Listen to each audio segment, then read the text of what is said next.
বিসমিল্লাহির রহমানির রহিম।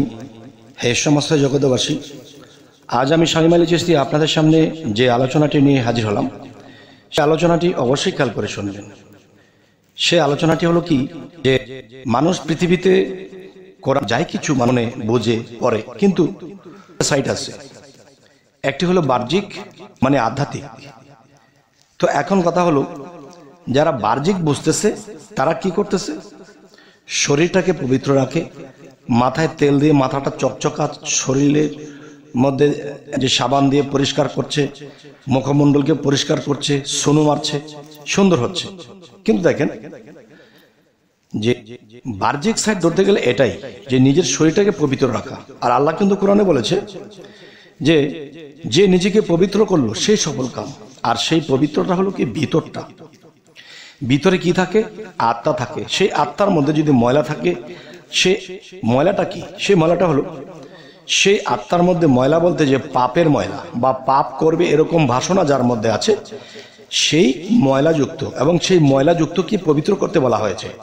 আর সেই পবিত্র তো পানি দ্বারা হবে না। আচ্ছা, তাহলে এখন আসবো যে কথাটি বলবো, সেটি হলো, যেমন একটি কথা বলা হয় যে খোয়াস খেজির কোথায় থাকে? খোয়াস খেজির পানিতে থাকে। তো পানিতে যদি থাকে, সেটা কি নালা, ডোবা, খাল, বিল, এই পানিতে? না। তাহলে চলে যাই সেই সাগরের পানিতে। একটা হাকিকত আছে, সেই হাকিকতে গেলে সেই খোয়াস খেজির সেই পানিতেও থাকে না। এখানের মূল বিষয় হলো কি, যে পানির সাথে জ্ঞানের তুলনা করা হয়েছে। আর খোয়াস খেজিরকে আল্লাহ সেই জ্ঞান দান করেছে এবং সেই জ্ঞানের মালিক বানিয়ে দিয়েছেন। আল্লাহ তাকে সেই শক্তি দান করেছেন। আর সেই জ্ঞানের শক্তি খোয়াস খেজিরকে দান করেছেন বিদায় তখন দেখা যায় যে একজন নবী, মুসা আলাইহিস সালাম, তার মতো একজন নবীও সেই খোয়াস খেজির কাছে জ্ঞান নিতে হয়েছে। এটার প্রমাণ বুখারী শরীফে আছে, এটার প্রমাণ বাকারাতে আছে। সূরা বাকারা করলেও পাবেন। আচ্ছা, এর বিস্তারিত বুখারী শরীফেও পাওয়া যায়।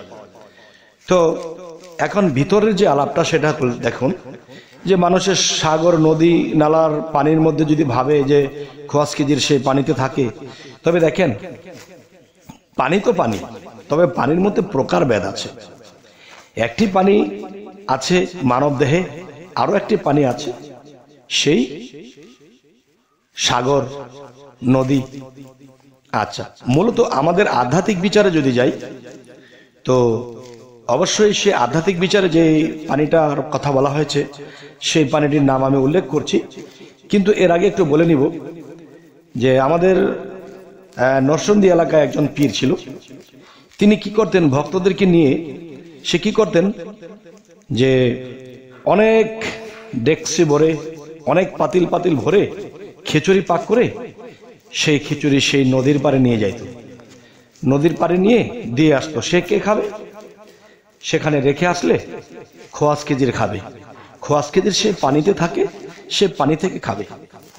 তখন আমারই এক ভক্ত তাকে বলল, দেখো বাবা, এখানে রাখলে মাছে খাবে বা পোকামাকড় খাবে, কিন্তু এই খাবার তো খোয়াস খেজির খাবে না। আর সে তো এই পানিতে থাকে না। সে কোন পানিতে থাকে? সে থাকে জ্ঞানী, চতুর এবং পবিত্র মানুষের, সেই পবিত্র মানুষের ব্রেন কি, মস্তিষ্ক। আর সেই মস্তিষ্কের যে মানুষ যখন হাঁটা চলা করে, দৌড়াদৌড়ি করে, তখন কিন্তু মানুষের মগজটাও কিন্তু নড়াচড়া করে, কাঁপে।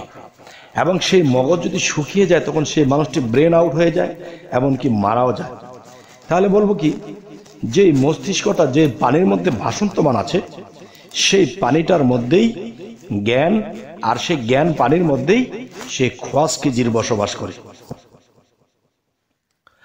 তবে হে সমস্ত জগতবাসী, জানি না আমার এই কথাগুলো আপনারা নিতে পারবেন কিনা। তবে হ্যাঁ, এটাও কিন্তু বুঝতে হবে, ছোটবেলায় যখন ছোট ছোট ছেলেমেয়েরা মসজিদে পাঠানো হয়, মাদ্রাসায় পাঠানো হয়, এ ওযু করো, শরীরকে পবিত্র করো এবং যাও কায়দা পড়ে আসো। আচ্ছা, তাহলে এই ছোটবেলার শিক্ষা যদি এটা না দেওয়া হয়, তাহলে বাহিরের পবিত্র যদি না বুঝে, তাহলে কিন্তু তারা ভিতরের যে আত্মা পবিত্র জিনিসটা বুঝবে না। তাই তাদেরকে বাহিরের অজু দিয়ে, বাহিরের পবিত্রতা দিয়ে সেই রুহানি জগতের বা সেই আত্মজগতের সেই অজুটাকে শিক্ষা দেওয়া হয়। এই জন্যই কিন্তু মানুষ ছেলে মেয়েদেরকে মসজিদে, মাদ্রাসায় পাঠানো হয়, পবিত্রতা শিখে, অজু শিখে, গোসল শিখে, বাহ্যিক যে ইবাদতগুলো আছে সেগুলো শিখে। তাহলে এগুলো শিখতে শিখতে একসময় সে যখন সাবালক হবে, সে যখন জ্ঞানে সাবালক হবে, তখন কি হবে? তারা আস্তে আস্তে সেই ভিতরের অজু, ভিতরের গোসল, ভিতরের যে শিক্ষা, সেই আত্মজগতের শিক্ষা সেগুলো নেবে। তখন তার আত্মা পবিত্র করার জন্যে যেই পবিত্র করার যে কৌশল, এগুলো তারা জানবে, বুঝবে। তো এখন দেখা যায় যে ছোটবেলা থেকে যেই বাহিরের অজু গোসল করতে করতে করতে করতে এখন সেটাই সে 80 বৎসর বাঁচলে সেই 80 বৎসর পর্যন্ত এই একই অজু করছে, একই গোসল করছে, কিন্তু সে আত্মার পবিত্রতা আর হচ্ছে না। দেখেন, মানুষ যখন মৃত্যুবরণ করবে তখন কিন্তু তার আত্মার বিচার হবে এবং আত্মাটা সেই দোজখে নিক্ষেপ করা হবে। তখন কি হবে? সে দোজখে জ্বলতে থাকবে, পড়তে থাকবে। কেননা তার আত্মায় পাপের ময়লা লেগে আছে, শরীরের ধুলা ময়লা, যা ময়লা বালি লেগেছে, এগুলো আমি কি দিয়ে? পানি দ্বারা ধুত করে ফেলেছি। কিন্তু আত্মার মধ্যে যে পাপের ময়লা লেগে আছে সেগুলো ধুত করতে গিয়ে একজন কামেল মুর্শিদের কাছে যাইয়া। কামেল মুর্শিদ কাকে বলবো? যে আত্ম সাধনা করে, যে রুহানি সাধনা করে, তার কাছে রুহের বা আত্মার পবিত্রতার সেই কৌশল, সেই সাধনা, সেই বিষয়গুলো তার কাছে আছে। তখন কি হবে? তখনই তার কাছে সেই পবিত্রতা করার জন্য সেই সাধনা, সেই কৌশলগুলো নেবে। এবং আরো একটি বিষয় হলো যে বাহিরের দেখা গেছে শরীরে ধুলা ময়লা লেগে আছে, এই অবস্থা যদি কোনো মানুষ শুয়ে থাকে তার শরীরটা কেমন কেমন লাগে, আরে একটু পরিষ্কার হয়ে ঘুমাই, তখন ভালো লাগে। তাহলে বাহিরের পবিত্রতার দরকার আছে, তাই বলে সেটা বাদ দিয়ে নয়, যেটার প্রয়োজন সেটাই কিন্তু করা হচ্ছে না। আর এটাই কিন্তু যে বাহ্যিকভাবে শিক্ষা যারা দিচ্ছে তারা শুধু বাহিরের অজুটাই শিখিয়ে যাচ্ছে। তাহলে মূলত আল্লাহ কিন্তু কোরআনে কয়েক জায়গাতেই বলেছে যে হ্যাঁ, তোমরা মুর্শিদ ধরার মাধ্যমে, আমার বন্ধুর মাধ্যমে তোমরা পবিত্র হও। কেননা আমার বন্ধুকে আমি সেই আত্মজগতের শিক্ষা দিয়েছি জিব্রাইল দ্বারা, আমি তাদেরকে শিক্ষা দিয়েছি তাদের মুর্শিদের দ্বারা। তাহলে আমি নিজে এসে কি তোমাদেরকে শিক্ষা দেব? না, কারো মাধ্যমে, কোনো ওলিয়া উলিয়া, কোনো বন্ধুর মাধ্যমে তোমরা পবিত্র হওয়ার সেই শিক্ষা নিয়ে নাও। তাই আমি বলবো, হে সমস্ত জগৎবাসী, জ্ঞানের মধ্যে দুইটা ভাগ আছে, একটি হলো সামাজিক জ্ঞান, একটা হলো আধ্যাত্মিক জ্ঞান। আধ্যাত্মিক শব্দের অর্থ কি? যাকে বলা হয় রুহানি জ্ঞান বা আত্মজ্ঞান। সেই আত্মজ্ঞান যতক্ষণ পর্যন্ত একটা মানুষের মধ্যে সেটিং না হবে ততক্ষণ পর্যন্ত সে জন্ম জন্মান্তরে ভুগতেই থাকবে, জন্ম নিতেই থাকবে, মরতেই থাকবে, আর বাঁচতেই থাকবে। আর যেদিন সে একজন আত্মসাধনকারীর কাছে যাইয়া সে যখন এই সাধনাগুলো নেবে এবং নিয়মিত করবে, প্রেমিক হবে, ভক্তিওয়ালা হবে, তখনই সে আমার রাসূলকে পাবে।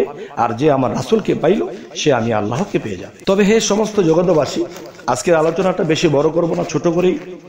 তো আমাদের এই চ্যানেলটি যদি আপনাদের ভালো লাগে তো অবশ্যই সাবস্ক্রাইব করে নেবেন, আর ফেসবুক হলে অবশ্যই ফলো করে নেবেন, যাতে করে ভালো আলোচনা আপনাদের কাছে পৌঁছে দিতে পারি। তো সকলে ভালো থাকবেন। আল্লাহ হাফেজ।